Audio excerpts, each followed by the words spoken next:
नमस्कार दोस्तों, लक्की model English school में आपका स्वागत है। कल हम लोग स्वर के बारे में जाने थे। स्वर का मात्रा के आधार पर स्वर के कितने भेद होते हैं? तो मात्रा के आधार पर स्वर के 3 भेद होते हैं। कौन कौन? तो ह्रस्व स्वर, दीर्घ स्वर और प्लुत स्वर। कल हम लोग ये भी पढ़ लिए थे कि ह्रस्व स्वर किसे कहते हैं, दीर्घ स्वर किसे कहते हैं या प्लुत स्वर किसे कहते हैं। जिस स्वर के उच्चारण में 1 मात्रा का समय लगे ह्रस्व स्वर, जिस स्वर के उच्चारण में 2 मात्रा का समय लगे दीर्घ स्वर, और जिस स्वर के उच्चारण में 2 से अधिक मात्रा का समय लगे प्लुत स्वर। एग्जाम्पल भी हम आप लोग को बता चुके थे। चलिए आज हम लोग पढ़ेंगे व्यंजन के बारे में। आज हम लोग पढ़ेंगे व्यंजन के बारे में। अब बहुत छोटा सा वीडियो बनाएंगे, थोड़ा हमको भी कहीं जाना है। आज हम लोग सिर्फ इतना ही जानेंगे कि व्यंजन वर्णों का वर्गीकरण कैसे होगा। आइए हेडिंग डालते हैं, व्यंजन वर्णों का वर्गीकरण। व्यंजन वर्णों का वर्गीकरण।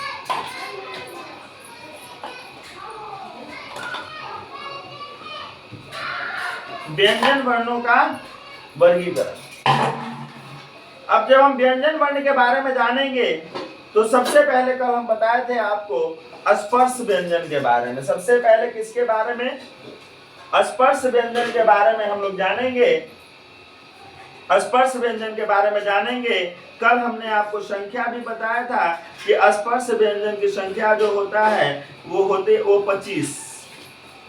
स्पर्श व्यंजन की संख्या कितनी है? तो स्पर्श व्यंजन की संख्या 25। कल हम लोगों ने पढ़ लिया था कि स्पर्श व्यंजन की संख्या कितनी है? तो स्पर्श व्यंजन की संख्या 25 है।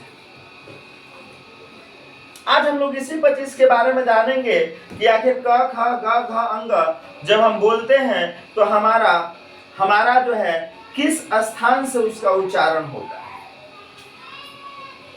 किस स्थान से उसका उच्चारण होता है? कंठ से होता है, तालु से होता है, मूर्धा से होता है, होठ से होता है, कहां से होता है, उसका उच्चारण स्थान क्या है, इसके बारे में आज हम लोग जानेंगे। आइए चलते हैं आगे। बचपन में हम लोग पढ़े हैं क ख ग घ अंग।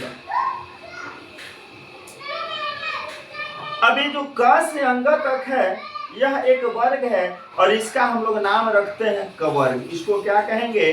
क वर्ग। ये कौन सा वर्ग है? क वर्ग। कौन सा वर्ग है? तो यह क वर्ग है। यह क वर्ग है और इसका उच्चारण स्थान की बात करेंगे तो उच्चारण स्थान हो जाएगा हमारा कंठ। जैसे आप बोल के देखिए, क ख ग घ अंग। अच्छा, आपके दिमाग में एक बात और चल रहा होगा। आप सोच रहे होंगे कि सर जी उच्चारण स्थान क्या होता है, जरा इसके बारे में हमको बता दीजिए। आइए बताते हैं। जब हम लोग क बोल रहे हैं तो हमारा जो वायु है, जो हवा है, वो फेफड़ा से बाहर आ रहा है। और जब फेफड़ा से बाहर आ रहा है तो सबसे पहले हवा हमारा टकरा रहा है कंठ में, जहां से हम बोल रहे हैं क ख ग घ अंग। तो जब हवा चलती है और जो सबसे पहले जहां टकराती है, जैसे फेफड़े से चलकर और कंठ से टकराई, तो वही उसका उच्चारण स्थान होता है। वही उसका उच्चारण स्थान होता है। अब अगर मान लिया जाए आप कोठी से ट्रेन पकड़े और पटना जाके उतर गए। अब मान लीजिए कोठी से ट्रेन चली है, जाके रुकी कहाँ है? पटना में रुकी है। कहाँ रुकी है? पटना में रुकी है। अगर आपसे कोई पूछे कि तुम ट्रेन से उतरा कहाँ, तुम्हारी ट्रेन कहाँ रुकी, तो आपका जवाब होगा कि सर हमारा ट्रेन तो जो है पटना रुका। हमारी ट्रेन तो जो है पटना रुकी। जस्ट उसी प्रकार से हमारा हवा जो है वो फेफड़ा से आ रहा है और कंठ पर जाके टकरा जा रहा है, यानी कंठ पे जाके रुक रहा है, जहां से हम बोल रहे हैं क ख, छोड़ दो बेटा, क ख ग घ अंग। वीडियो में बीच बीच में बोल दे रहे हैं हम छोड़ दो बेटा या ऐसा, बस हम आप ही चाहते हैं क्योंकि हमारी बच्ची जो है बहुत छोटी है, 3 साल की है, और जो कैमरा है स्टैंड पर है उसको बार बार आके वो पकड़ के जो है इधर से उधर घुमा रही है, इसलिए उसको बार बार मना करना पड़ रहा है कि छोड़ दो बेटा, स्टैंड मत हिलाओ। काफी छोटी है अभी, तो उसका काम ही है बदमाशी करना, उसका स्वभाव है नटखट। चलिए आगे चलते हैं। क ख ग घ अंग। जब हम बोल रहे हैं तो हमारा उच्चारण स्थान कहां से आ रहा है, तो हमारा फेफड़ा से हवा निकल रहा है और कंठ पे आके टकरा रहा है, इसलिए हमारा उच्चारण स्थान कहां हो जाएगा, तो कंठ हो जाएगा। कहां हो जाएगा, तो कंठ हो जाएगा। चलिए आगे चलते हैं हम लोग च छ ज झ इया की ओर। देखिए च छ ज झ इया। अब अगर इसकी बात करेंगे तो हम कहेंगे कि सर ये तो च है और च का वर्ग है, इसलिए हम लोग कहेंगे कि ये च वर्ग है। क्या कहेंगे, हम लोग कहेंगे कि सर यह जो है यह च वर्ग है। अब आपसे अगर हम पूछ दें कि च छ ज झ इय इसका उच्चारण स्थान क्या है, तो आप कहिएगा कि सर इसका उच्चारण स्थान जो है वह हमारा तालु है। इसका उच्चारण स्थान क्या है, तालु है। यहाँ पे हर्षिकार होगा, यहाँ पे दीर्घिकार नहीं होगा, तालु। जैसे आप देखिए जब हवा निकल रहा है मेरा फेफड़ा से, तो च छ ज झ इय ये जाके टकरा कहाँ रहा है, तो च छ ज जब आप बोल रहे हैं तो ये जाके टकरा रहा है आपके तालु में, इसलिए आपका स्थान हो गया, उच्चारण स्थान हो गया तालु। इसलिए आपका उच्चारण स्थान क्या हो जाएगा, तो आपका उच्चारण स्थान तालु हो जाएगा। आइए आगे चलते हैं।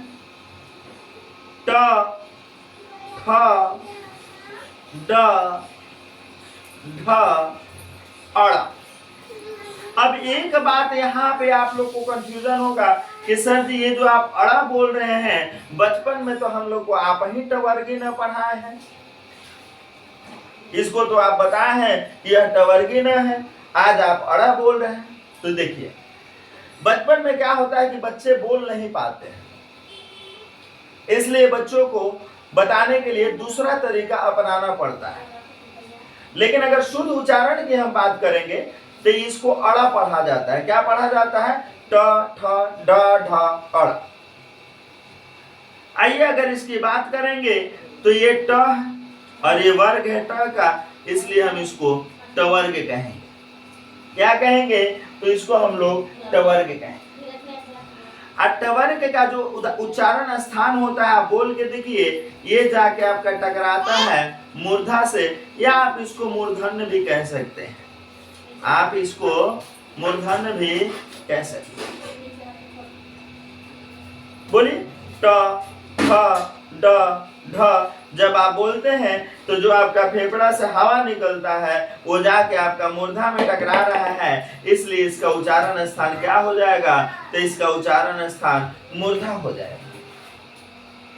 आइए इसके बाद हम लोग बात कर लेंगे प फ ब भ भ, यहाँ पे थोड़ा मिटा दे, 2 जगह ब हो गया है, भ और ये हो जाएगा आपका म। प फ ब भ म जब हम बोल रहे थे जो हमारा हवा निकल रहा है ऊंट में आके रुक रहा है, प फ ब भ म, तो हमारा उच्चारण स्थान कहाँ हो जाएगा, तो उच्चारण स्थान हमारा हो जाएगा ओठ, और वर्ग कौन सा हो जाएगा, तो ये हो जाएगा हमारा पवर्ग, और हमारा उच्चारण स्थान क्या हो जाएगा, तो इसको हम लोग होस्ट या फिर अपनी भाषा में होठ कह सकते हैं। कोई दिक्कत?